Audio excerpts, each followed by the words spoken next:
Hi ළමයි. ඔන්න අදත් අපි රසමරස කෑමක් හදන්නයි යන්නේ. අපිට මේකට ඕනි වෙන්නේ අල. ඉතින් අපි මුලින්ම අල අරගෙන මෙහෙම දෙකට කපා ගන්න ඕන. ඊට පස්සේ අපි ඒක තම්බ ගන්න වතුරකට දාගන්න ඕන. ඊට පස්සේ අපිට ඕනි කරපිංචා, සුදු ලූණු, ලූණු වගේ ඕන. ඊට පස්සේ අපි මුලින්ම ලූණු ටික කපා ගන්න. ඉතින් ලූණු ටික මේ වගේ විදිහට කපා ගත්තට පස්සේ අපිට ඕනිය වෙනවා සුදු ලූණු. ඉතින් අපි සුදු ලූණු ටිකත් චූටියටම කපා ගමු. ඉතින් මෙහෙම චූටියට කපා ගත්තට පස්සේ ඔයාගේ ඇස් දෙක දනවා වගේ නම් ඔයා මෙතන ඊටි පන්දුවක් පත්තු කරගන්න. දැන් අපි සුදු ලූණු ටික කපා ගන්න ගමන් තමයි ඉන්නේ. ඉතින් අපි සුදු ලූණු ටික චූටියටම කපා ගමු. මං හිතනවා එතකොට ඉතින් රස වැඩි වෙයි කියලා. හැබැයි සමහර කට්ටිය නම් සුදු ලූණු මෙහෙමම නිකන් තල්ලා වගේ දානවා. ඉතින් මම මේ වෙලාවේ සුදු ලූණු කපලා තමයි දාගන්නේ. ඉතින් ඔයාලටත් ඔයා කැමති විදිහකට දාගන්න පුළුවන්. අපි මෙහෙම සුදු ලූණු ටික කපා ගත්තට පස්සේ ඊට පස්සේ අපි ඒ ටික වෙනම භාජනයකට මම දාගත්තා. ඔයා කැමති නම් ඒක ඔයා කපන මේසෙම තියාගන්නත් පුළුවන්. ඊට පස්සේ අපිට ඕන වෙනවා පැස්ටා. මම ගත්ත මෙන්න මේ පැස්ටා එක තමයි මම මේක බෝල් එකකට දාගත්ත පීස්ටා. ඔයා කැමති ප්‍රමාණය ඔයාට මේකට ඇඩ් කරගන්න පුළුවන්.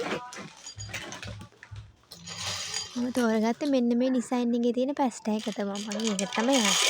ඊට පස්සේ අපි මේක උණු වතුරකට දාගන්නවා. මම නම් මේ බාගෙට තැම්බෙන ගමන් තිබ්බ වතුරකට තමයි දැම්මේ.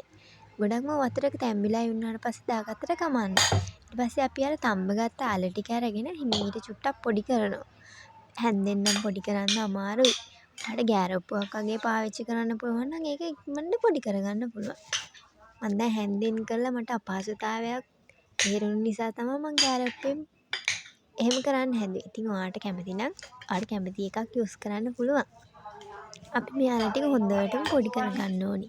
මම හිතනවා මේක චූටියාත් කන්න කැමති වෙයි කියලා. කාලා බලන්නකෝ මෙහෙම. ඊට පස්සේ අපි පැස්ටා ටික තම්බ ගත්තට පස්සේ අපි අබ ලූණු සුදු ලූණු ඔක්කොම එකවර දාගෙන චුට්ටක් ටෙම්පරාදු කරගන්නවා. හොඳට ටෙම්පරාදු වෙගෙන රන්වන් පාටට සුදු ලූණු ටික බැදීලා එනකොට ඔයාලට තේරෙනවානේ. ඉතින් එතකොට අපි ඒකට ලූණු ටික එකතු කරගන්නවා.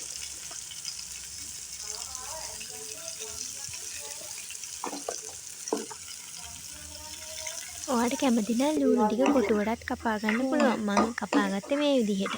ඉතින් ඊට පස්සේ මෙන්න මේ විදිහට කලවම් කරනවා අපි. මේකට ඔයා කැමති තෙල් එකක් යූස් කරන්න පුළුවන්. මම තෙලුත් දැම්මා. ඊට පස්සේ මම බටරුත් මේකට චුට්ටක් ඇඩ් කරගත්තා. ඊට පස්සේ අපි මිරිස් කුඩු දාමු. මේකට මිරිස් කුඩු මං හැදි දෙකක් වගේ පාවිච්චි කරා. කොහොමත් ආය කරන්නේ. ඔයා සැරකන්න කැමති කෙනෙක් නම් ඔයාට මීට වඩා පාවිච්චි කරන්න පුළුවන්.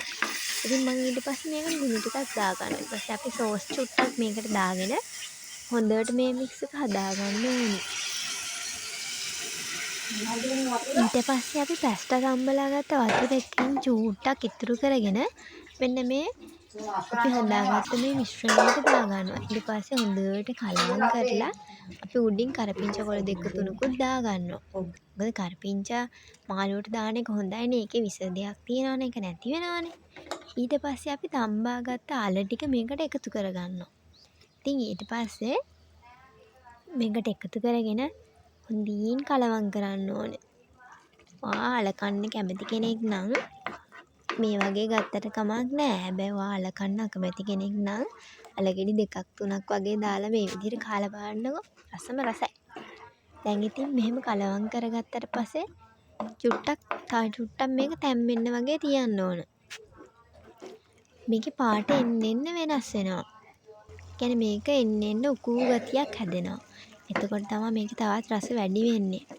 මේ වගේ බුබුලු දානකොට හොඳින් කලවම් කරන්න ඕන.